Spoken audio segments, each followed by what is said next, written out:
Mesingana statua morske kornjače stigla je u Osijek. Riječ je o kornjači koja putuje cijelim planetom, a služi kao model i platforma za jačanje svijesti o potrebi očuvanja morskih kornjača, mora, oceana i cjelokupnog ekosustava.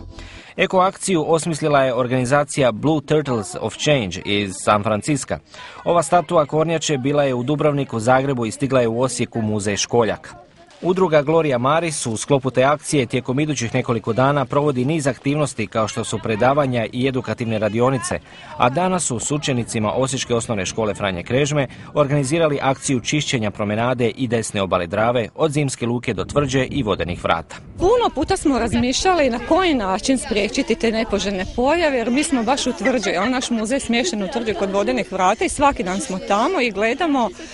kako su naše kante za otpadke pokidane, bačene u korito rijeke Drave i ne možemo jednostavno